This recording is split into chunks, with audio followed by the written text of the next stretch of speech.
এতক্ষণ এইখানে ছিলাম এই জায়গাতে দাঁড়িয়ে, এখন আমরা বোটে করে মাতলা পেরিয়ে ওপারে ব্যাঘ্র প্রকল্প দেখতে যাচ্ছি।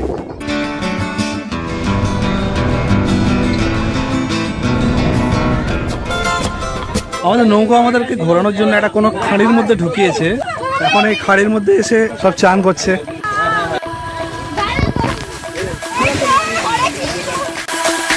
কোথায় ভাঁড় মে গায়া দুনিয়া, আপনার ভালো হলে লোকের খারাপ লাগবে, তাতে লাগুক লোকের খারাপ।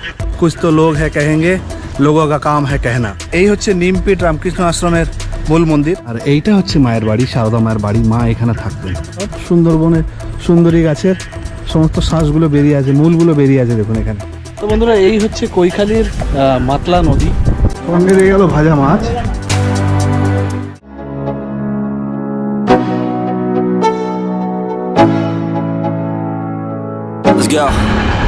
হ্যালো বন্ধুরা, আমি সঞ্জীব বিশ্বাস আবার হাজির হয়ে গেছি আপনাদের সামনে ওয়ান ডে ট্যুরের আরেকটি নতুন ব্লগ নিয়ে।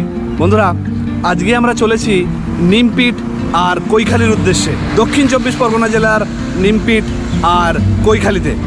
বন্ধুরা, সত্যি কথা বলতে কি, এই ওয়ান ডে ট্রিপ আমাদের জীবনে অত্যন্ত দরকার। মানে সারা সপ্তাহের যে মনোটোনাস ভাব যেভাবে আমাদেরকে বিস্বাদ করে তুলেছে, সেইটাকে কাটিয়ে ওঠার জন্য আমাদের এই একদিনের ট্রিপ একটা অত্যন্ত জরুরি। তাই প্রত্যেক সপ্তাহের শেষে, মানে উইকেন্ড আমরা যাকে বলি, সেই উইকেন্ডে যদি আমাদের একটা করে ছোট্ট একটা ট্রিপ হয়, তাহলে আবার আমাদের 7 দিন বেঁচে থাকার বিশুদ্ধ নিঃশ্বাস আমরা খুঁজে পাই।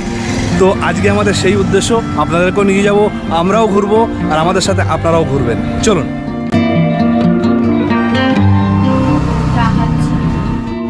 হাতে চায়ের ভাঁড়, চায়ের কাপে চুস্কি দিতে দিতে সকালের আড়ষ্ট ভাব কাটাচ্ছি, কারণ অনেক ভোরে উঠেছি, এখনও বেশ ঘুম ঘুম চোখ রয়েছে।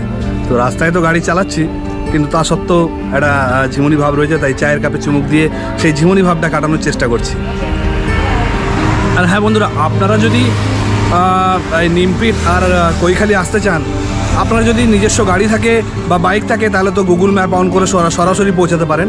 আর যদি আপনারা ট্রেনে আসতে চান, তাহলে আপনাদেরকে বলবো শিয়ালদার দক্ষিণ শাখার ট্রেন ধরে শিয়ালদা লক্ষ্মীকান্তপুর লোকাল অথবা ক্যানিং লোকাল, এবং আপনাদেরকে নামতে হবে জয়নগর মজিলপুর স্টেশনে। সেখানে নেবে, সেখান থেকে অটো পেয়ে যাবেন নিমপিট রামকৃষ্ণ আশ্রমে যাওয়ার জন্য।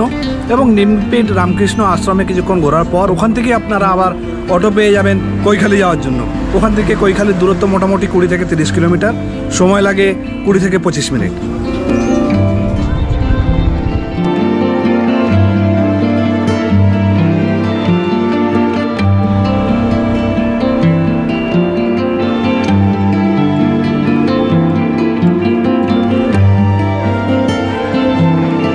তো বন্ধুরা, ফাইনালি আমরা এসে পৌঁছেছি নিমপিট রামকৃষ্ণ আশ্রমে। এটা হচ্ছে রামকৃষ্ণ আশ্রম।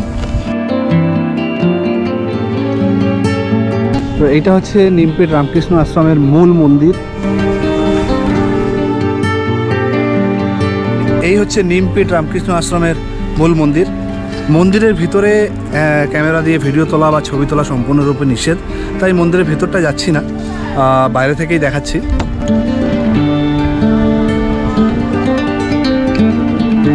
আর এগুলো হচ্ছে মহারাজদের অফিস এবং থাকার জায়গা।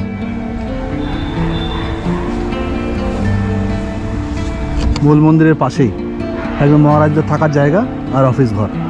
তাই বন্ধুরা বলছি, ঘরে বসে থাকবেন না, মন খারাপ হলে বেরিয়ে পড়ুন, ফ্যামিলিকে সঙ্গে নিন।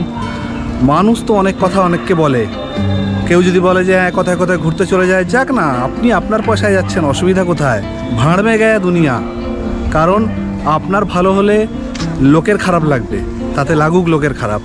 কারণ লোক আপনার পেছনে কথা বলার জন্য রেডি, আপনি ভালো করলেও বলবে, খারাপ করলেও বলবে, তাতে কিছু এসে যায় না। কুছ তো লোক হ্যাঁ কহেঙ্গে, লোগো কা কাম হ্যাঁ कहना। তো বন্ধুরা, লোকের কথা এক সাইডে সরিয়ে রেখে নিজের মনকে আনন্দ দিন। দেখবেন একদিনে ঘুরে বেড়ানোতে অন্তত আগামী 15টা দিন খুব ভালোভাবে কাটাতে পারবেন। তাই মন খারাপ হলে একদম উইকেন্ডে বেরিয়ে পড়ুন, ফ্যামিলিকে সঙ্গে নিন, বেরিয়ে যান। আপনাদের যেখানে মন চায় সেখানে যান, ঘুরে বেড়ান, আনন্দে থাকুন। আপনি কার কথা ভাবছেন আর ফুলে হাত দিচ্ছেন? আমার কথা? ও মা, হাউ সুইট। আমি আর আমার গিন্নি দুজনে বেরিয়ে পড়েছি, ছেলে মেয়েকে বাড়িতে রেখে, কারণ ছেলের পড়া আছে আর মেয়ে তো ছোট।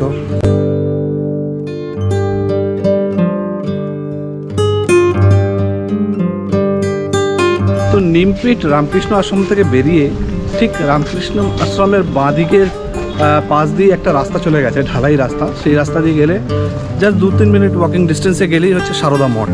তো আমরা যাচ্ছি এখন সারদা মঠে। সোজা মন্দির থেকে এলে রামকৃষ্ণ মঠ থেকে এলে এই রাস্তাটা দিয়ে বেরিয়ে এই হচ্ছে সারদা মঠ। তো বন্ধুরা, আমরা এখন এসে পৌঁছেছি সারদা মায়ের আশ্রমে। এটা হচ্ছে সারদা মায়ের আশ্রম, এটা মায়ের মেন মন্দির, সামনে থেকেও দেখাচ্ছি আপনাদেরকে।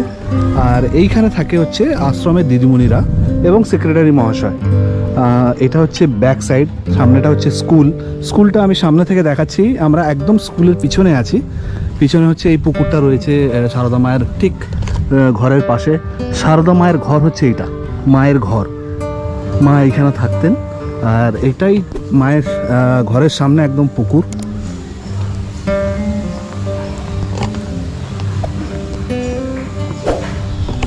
আর তার সামনে হচ্ছে এটা মায়ের মন্দির। চলুন আপনাদেরকে মায়ের মন্দিরটাও দেখাচ্ছি। আর এইটা হচ্ছে মায়ের বাড়ি, সারদা মায়ের বাড়ি। মা এখানে থাকতেন।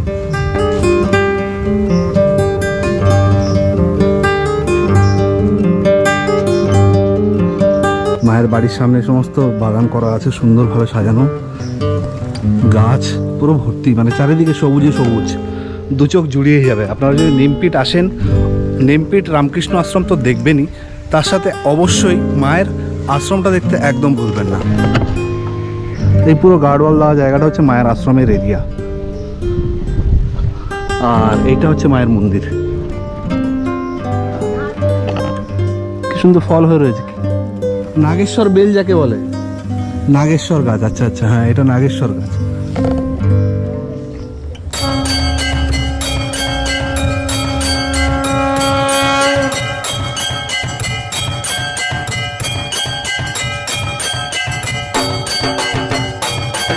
আর এখন আমরা রয়েছি মায়ের আশ্রমের ভিতরে, মানে মায়ের মন্দিরের ভিতরে। এটা হচ্ছে মায়ের মন্দির।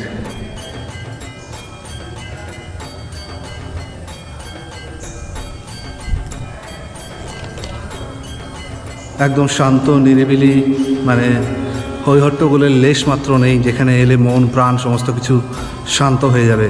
এখানে বসে আরামসে আপনারা আধ ঘন্টা 45 মিনিট যতক্ষণ খুশি ধ্যানে বসতে পারেন।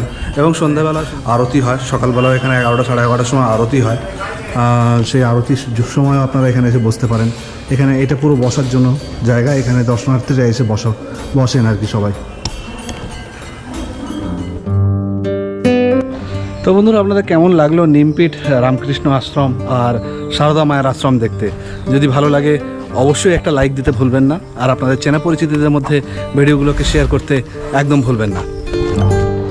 আর এই সামনের এই ডান দিকের বাড়িটা হচ্ছে স্কুল পুরোটাই। আর এইখানের এই পুরো বাড়িতে এখানে থাকে মেয়েরা, নিমপিট আশ্রমে, সারদা আশ্রমে। পুরোটা থাকার জায়গা, পুরোটাই হোস্টেল। বন্ধুরা, এখন আমরা সারদা আশ্রম থেকে বেরিয়ে যাব কৈখালিতে গিয়ে একটু গঙ্গার পাড়ে বসবো। তারপরে কৈখালিতে শুনেছি সকাল সকাল নাকি মাছ ওঠে, নদীর মাছ আর কি। সেই নদীর মাছ যদি আমরা টাটকা পাই তাহলে ওখান থেকে মাছ কিনে ওখানে রান্না করতে দেওয়ার জায়গা আছে, সেই জায়গায় রান্না করতে দিয়ে দুপুরের খাবারটা খাবো। আর যদি আমাদের হাতে প্রচুর টাইম আছে, যদি দেখি যে আমরা ওপারের লঞ্চ যাচ্ছে, তাহলে আমরা ব্যাঘ্র প্রকল্প দেখতে যাব, যেখানে ঘন্টা 2 সময় লাগে। সঙ্গে থাকুন, একটু স্কিপ করে ভিডিও দেখবেন না, অনুরোধ রইল। আর যদি ভিডিওগুলো ভালো লাগে অবশ্যই লাইক শেয়ার করতে একদম ভুলবেন না। আর যে বন্ধুরা ফেসবুকে দেখছেন, আপনাদের অনুরোধ, আপনাদের যদি ভিডিওগুলো ভালো লাগে একটা লাইক দিয়ে ফেসবুক পেজটাকে ফলো করে নিতে ভুলবেন না। আর ইউটিউবে বন্ধুরা যারা ইউটিউবে দেখছেন, যারা এখনও আমার চ্যানেলে সাবস্ক্রাইব করেননি, আপনাদের অনুরোধ চ্যানেলটিকে সাবস্ক্রাইব করে পাশে থাকার জন্য। ফাইনালি আমরা এসে হাজির হয়েছি কৈখালিতে। আজকে প্রচুর সিকিউরিটি, মানে সিকিউরিটি গাড়ি দেখুন, দেখুন ওয়েস্ট বেঙ্গল গভর্নমেন্টের পুলিশের গাড়ি, ওইদিকে পুরো সিকিউরিটি ভর্তি। তার কারণ হচ্ছে যে আজকে হচ্ছে শ্রাবণ মাসের লাস্ট সোমবারের আগের সোমবার। এখান থেকে জল তুলে এখানেই সামনে আর কি বেশ কয়েক কিলোমিটার দূরে মহাদেবের শিবলিঙ্গ আছে, সেখানে জল তুলে ওইখানে ঢালে আর কি। তো এখানে প্রচুর ভিড় হয়। তো এখানে জিজ্ঞেস করলাম সিকিউরিটি দাদাদের যে কী ব্যাপার, এত আজকে সিকিউরিটি কেন এখানে? তো বললো এখান থেকে জল তোলা হয়, প্রচুর ভিড় হয়। তো আজকে কোনো কারণে সেই ভিড়টা হয়নি, আগামী সোমবার মানে লাস্ট সোমবারে সেই ভিড়টা হবে। তো চলুন আমরা এসছি এখন কৈখালিতে, আমরা যাই গঙ্গার পাড়ে ঘুরে আসি। আর আধ ঘন্টা পরে এখানে মাছ উঠবে শুনলাম, তো মাছও কিনবো।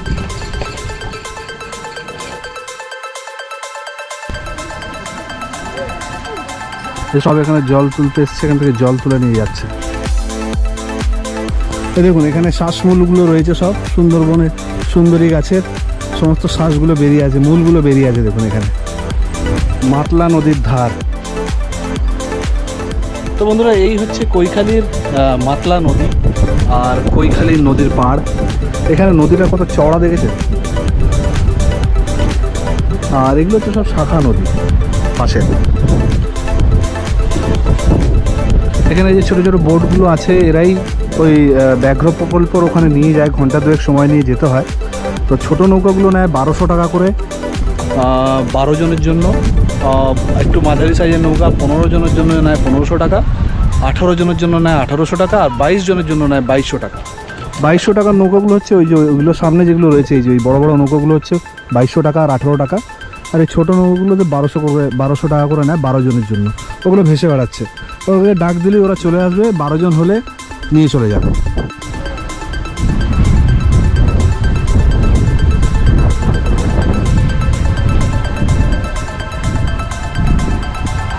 ঝিরি ঝিরি বৃষ্টি পড়ছে নদীর ধারে, আর এই ঘুরে বেড়ানোর মজাটাই একটু আলাদা, কারণ বর্ষার সময় নদীর রূপ আলাদা হয়। আর এই বর্ষার সময় এসে যদি নদীতে, মানে সত্যি কথা বলতে কি বর্ষার সময় বেরিয়ে ঘোরাটা একটু কষ্টকর হয়, কিন্তু এই রিমঝিম রিমঝিম বৃষ্টির মাঝখানে যদি একটা নদীর মধ্যে আসা যায় আর নৌকায় করে যদি একটু মাঝ নদীতে যাওয়া যায়, তাহলে সেই অভিজ্ঞতা সেরা অভিজ্ঞতা। চেষ্টা করব দেখি যদি নৌকা পাই, কারণ 1200 টাকা দুজনের জন্য, আমরা দুজনেই এসেছি হাজব্যান্ড ওয়াইফ, আর তো কেউ কাউকে এখানে দেখতে পাচ্ছি না। দেখি যদি কম সম করে কিছু ম্যানেজ করে করা যায় তাহলে যাবো অবশ্যই। তবে তার আগে এখন কিছু খাবো, চলো।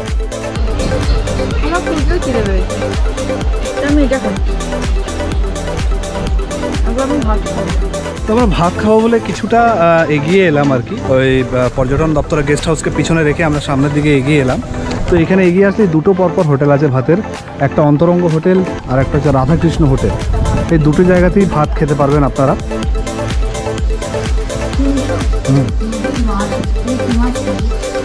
কি মাছ আছে? আমি অর্ডার করলাম হচ্ছে ভাত, ডাল, সবজি, আর নদীর ভোলা মাছ ছিল, ভোলা মাছের ঝাল। একদম গরম গরম ধোঁয়া ওঠা ভাত।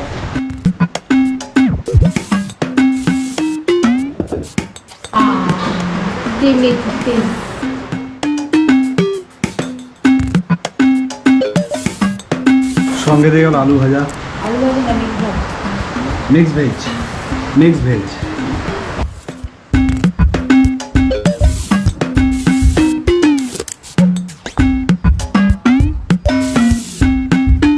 আমার মিসেস অর্ডার করলো ডিমের অমলেট, আমি করেছি ভোলা মাছ। ও এসে গেছে গরম গরম ডাল একদম।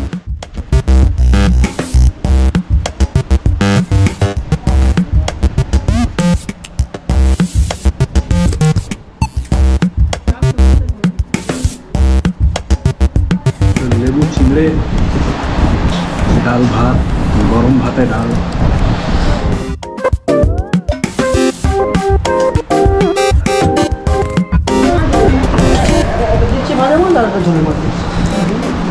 সঙ্গে দিয়ে গেল ভাজা মাছ, এরপরে ঝোলের মাছ আসবে। ভাজা মাছ খাও। ওটা কি মাছ? কাটা মাছ। কাটা মাছ।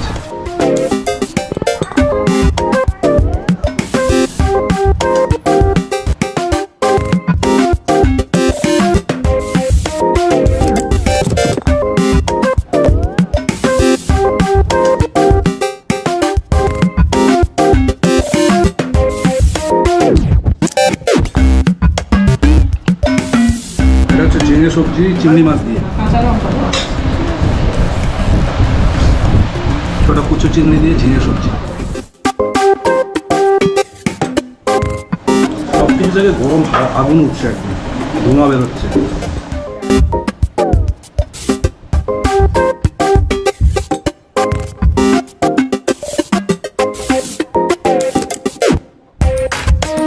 চলে এসছে ভোলা মাছ, একদম গনগনে গরম, এখন কড়াই থেকে নামিয়ে দিয়েছে।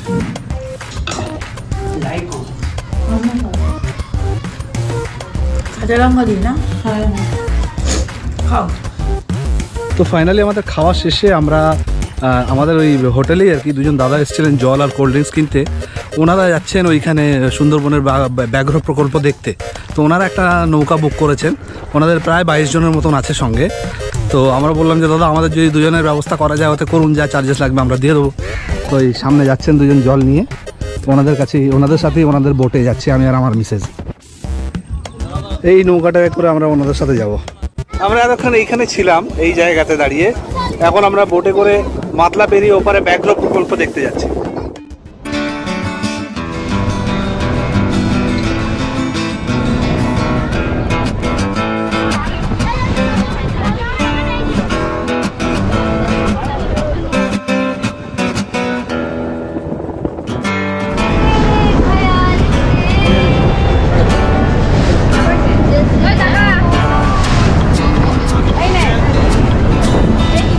নৌকাতে সব এখন রিলস রেকর্ডিং চলছে, সামনে বন্ধুরা সব বসে আছে, একদল গঙ্গার হাওয়া খাচ্ছে আর এখানে বাচ্চা বাটি মুড়ি খাচ্ছে।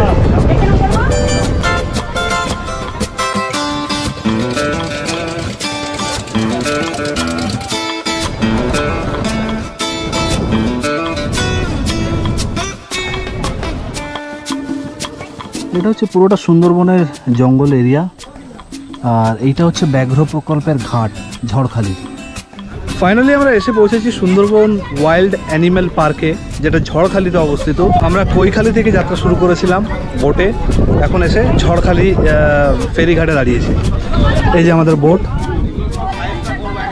আর এটা হচ্ছে ঝড়খালি ফেরিঘাট।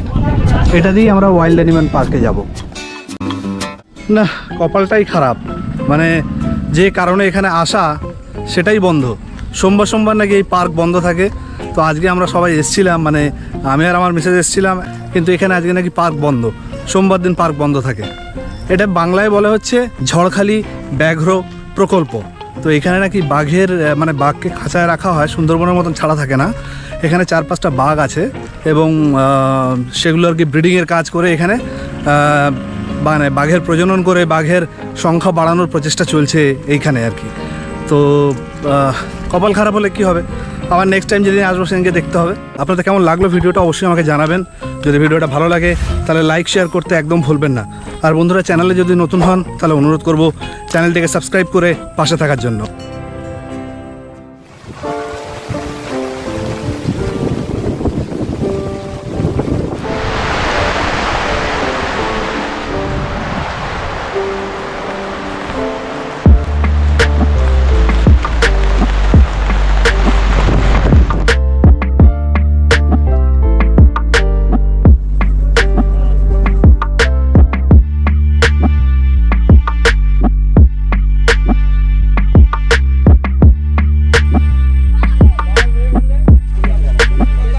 আমাদের নৌকা আমাদেরকে ঘোরানোর জন্য একটা কোনো খাঁড়ির মধ্যে ঢুকিয়েছে।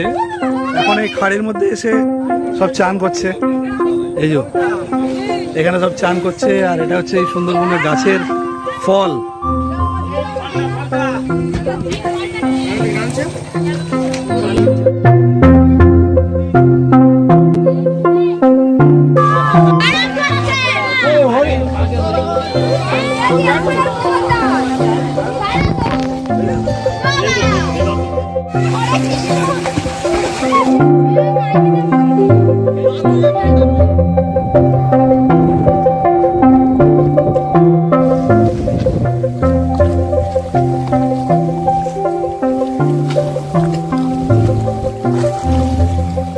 ফাইনালি ঝড়খালি থেকে ঘুরে আবার আমরা কৈখালিতে ফেরত এলাম।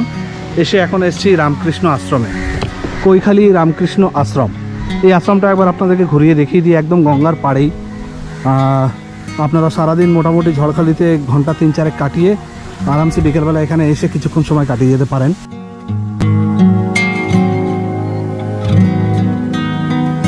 অত্যন্ত সুন্দর, খুব ভালো লাগবে।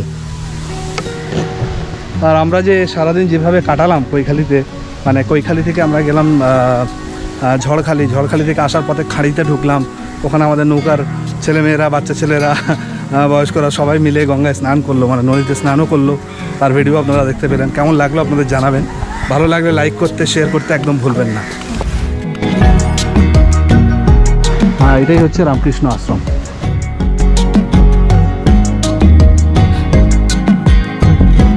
স্টেশনের পাশেই একটা সুন্দর পুকুর রয়েছে। এটা হচ্ছে মিশন মানে মন্দির, রামকৃষ্ণ মঠের মন্দির, আশ্রমের মন্দির, আর এটা হচ্ছে তার গার্ডেন এরিয়া। আর এখানে রয়েছে মহারাজদের অফিস ঘর। কি বন্ধুরা, ভালো লাগছে তো? অবশ্যই জানাবেন কিন্তু কমেন্ট করে। তো তাই অনুরোধ, যদি ভিডিওগুলো ভালো লাগে অবশ্যই লাইক শেয়ার তো করবেনই, তার সাথে কমেন্ট করতেও একদম ভুলবেন না।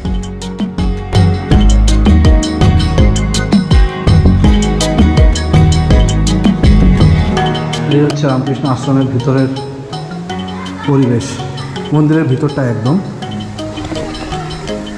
আর এইটা হচ্ছে রামকৃষ্ণদেবের মন্দির। তো বন্ধুরা, আপনাদের কেমন লাগলো এই নিমপিট আর কৈখালী ভ্রমণ? যদি ভালো লাগে তাহলে অবশ্যই লাইক দেবেন। আর যে বন্ধুরা ফেসবুকে দেখছেন, আপনাদের কাছে অনুরোধ, যদি আপনাদের ভিডিওটা ভালো লাগে তাহলে ভিডিওটিতে একটি লাইক দিয়ে পেজটিকে ফলো করে নিতে একদম ভুলবেন না। আর যে বন্ধুরা ইউটিউবে দেখছেন, আপনাদের কাছে অনুরোধ, আপনারা চ্যানেলটিকে সাবস্ক্রাইব করে পাশে থাকবেন। তাহলে বন্ধুরা, আজকের মতন ভিডিওটা এখানেই শেষ করব। আবার দেখা হবে নেক্সট এপিসোডে নতুন কোনো ট্যুরের সাথে, নতুন কোনো ব্লগের সাথে। ততক্ষণ পর্যন্ত ভালো থাকবেন, সুস্থ থাকবেন আর হাসতে থাকবেন।